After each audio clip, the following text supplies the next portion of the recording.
As ocupações dos habitantes incluíam a agricultura, a fruticultura, a pecuária, o tingimento de tecidos, o cortume, a pesca e a fabricação de embarcações. Na Galiléia, Jesus reforçou seu ensino com parábolas memoráveis, ilustrando o amor de Deus pelos pecadores, a necessidade de confiança na misericórdia de Deus, o amor que devemos ter uns aos outros, a maneira como a palavra de Deus vem e o reino de Deus cresce, a responsabilidade de o discípulo desenvolver seus dons e o julgamento daqueles que rejeitam o Evangelho. Veja Mateus 4:23 e 13, de 1 a 52. Bom, você vai ver agora aí um fundo diferente. Nós iniciamos a gravação em São José dos Campos, onde eu estava pregando, e agora eu estou no Ceará, em Pecém, no Ceará. E o lugar que eu estou aqui se chama São Gonçalo do Amarante, pertinho de Pecém. Então nós estamos aqui hospedados. Tem aqui ao fundo, você vê, tem um mar. Nós estamos aqui numa cerca aqui, vamos dizer assim, um muro do final da propriedade. Então nós estamos gravando pela manhã cedo e você então vai ver aí diferente. Mas nós vamos procurar então trazer a você o restante do vídeo.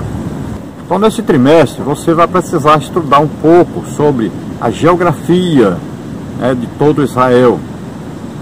Vai precisar estudar um pouco sobre os costumes de Israel, de todo Israel. Vai precisar estudar sobre as invasões, por exemplo, da Galiléia, para você entender melhor porque ali havia essa mistura de gente. E até Jesus, para ir da Judéia, que é a parte de baixo, para ir ao norte, onde ficava a Galiléia, tinha que passar por Samaria, chamada Israel, né? No sul chamava Judá, e em cima se chamava então Galiléia. Então, para sair de baixo de Judá para ir para a Galiléia, tinha que passar por Samaria, e ninguém passava, os judeus não passavam por ali, porque eram considerados, aquela região de Samaria, como uma região misturada com assírios, né? E a Galiléia era uma região também que havia muita mistura, mas eles iam até Jerusalém, eles não tinham um templo próprio. Já os samaritanos, na região de Samaria, né, de Israel, construíram um próprio templo e não iam na adoração em Jerusalém. Então nós vamos ver que Jesus quebrou essa barreira, né? Então Jesus, se nós olharmos bem, ele vai falar as suas parábolas no contexto. Ele começa com o contexto da Galiléia e depois ele vai para o contexto da Judéia, onde está Jerusalém. Então nesse contexto da Galiléia nós temos que entender o seguinte: Jesus viveu na Galiléia, né? Sua família morava ali. Nazaré pertence à Galiléia. Jesus morava ali. José, muito provavelmente, como carpinteiro, fabricava barcos, porque o mar da Galiléia era próximo, né? A gente fala mar, mas na verdade é um grande lago, chamado Lago de Genezaré. Por quê? Porque era em formato de uma harpa, por isso que tem esse nome. Então esse mar, ele também é um mar que de repente ele fica um mar bravio e de repente fica calmo. Então as intempéries ali, né, são assim inconstantes. E nós sabemos que aquela região é a região que era a região mais rica de Israel. Porque era aquela região que produzia a grande maioria da alimentação de todo Israel. E ali produzia trigo, ali produzia figos, né? Mel, ali tinha muito gado, porque tinha pastagem. Então era uma região especial, ali tinha indústria de várias coisas, manufaturadas, é claro. Mas era uma região que produzia muito, principalmente então na área agrícola. Então era uma região importante e todos compravam alguma coisa da Galiléia. Então, além de a agricultura ser muito produtiva, eles possuíam o mar da Galiléia, o Lago de Genezaré, e por consequência também tinha o quê? Muitos peixes, né? Então, além de muitos peixes, que eram alimentação básica em Israel, também tinha o trigo, que era alimentação básica, tinha o leite, que era alimentação básica, tinha o mel, que era alimentação básica, porque tinha muitas flores na região, né? Produzia muito mel, e também na região tinha sal, que era muito importante, tanto na região da Galileia tinha, como no Mar Morto, lá ao sul de Israel, também tinha. Então olha só que era uma região importantíssima e que todo Israel tinha que comprar alguma coisa da Galileia. E lembrando que Jesus foi chamado Galileu, né? Era conhecido como Galileu. E a profecia a respeito de Jesus dizia que ele seria chamado realmente de Galileu, viria da Galileia. O profeta Jonas era dessa região da Galileia. Nessa região, Jesus falou sobre o amor de Deus, falou sobre a misericórdia de Deus, falou sobre o crescimento, né, do ministério de cada um, do desenvolvimento dos dons, e também falou do julgamento daqueles que não obedecem ao Evangelho. Então lembre-se de entrar aí, você pode entrar pela internet mesmo, e procurar livros que falem de geografia bíblica, né, sobre os costumes de Israel.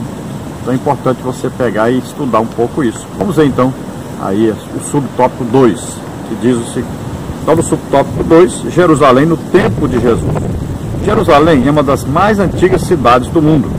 É a mais sagrada cidade da Palestina e tem existido como cidade e como capital, além de lugar sagrado, há mais de 3.000 anos. Na época de Jesus, Jerusalém contava com uma superpopulação, sendo que a maioria das pessoas estava desesperada em decorrência da opressão do Império Romano, da miséria, da opressão aos pequenos produtores, que estavam praticamente falidos, tendo de pagar elevados impostos a Roma.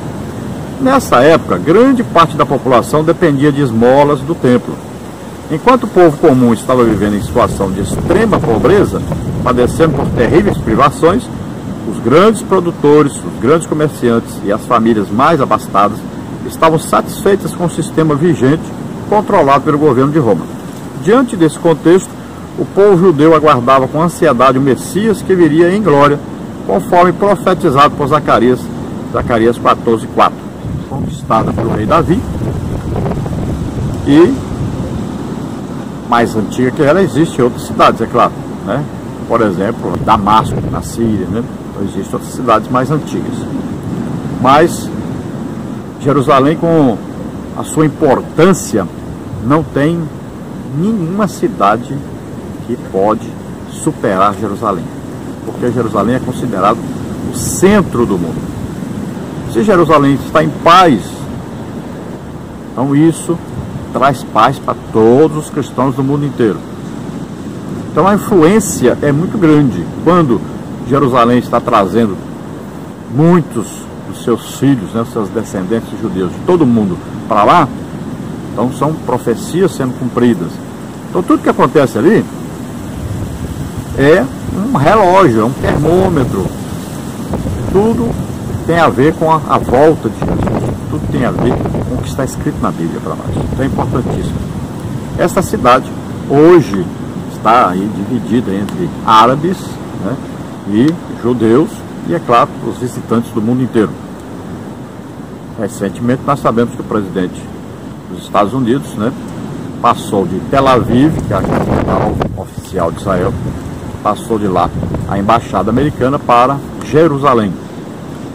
E temos também no Brasil um candidato que prometeu também passar a embaixada brasileira para lá.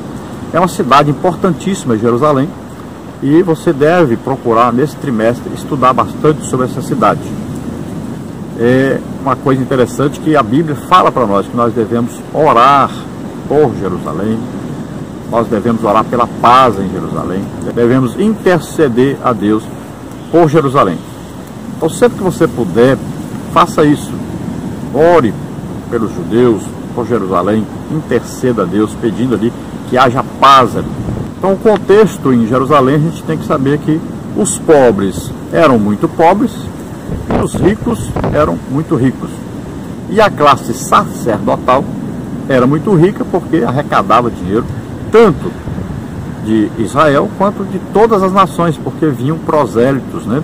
Vinham pessoas que eram convertidas ao judaísmo, vinham de todas as partes do mundo para visitar Jerusalém, principalmente nas festas principais, aí pelo menos 4 festas por ano, a cidade enchia de gente.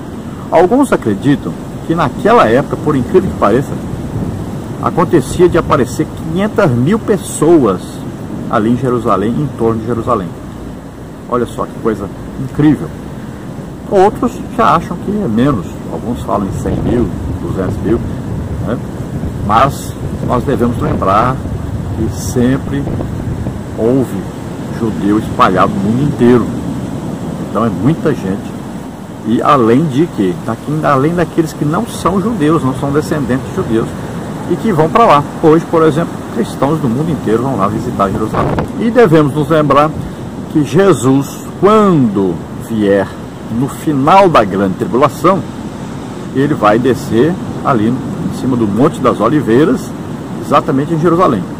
Então Jesus pregou em Jerusalém, morreu em Jerusalém, ressuscitou em Jerusalém, e ele vai voltar no final da grande tribulação em Jerusalém, e dali ele vai reger as nações durante o milênio, 1000 anos sobre a terra. Jerusalém vai ser o centro da terra, vai ser a capital do mundo inteiro.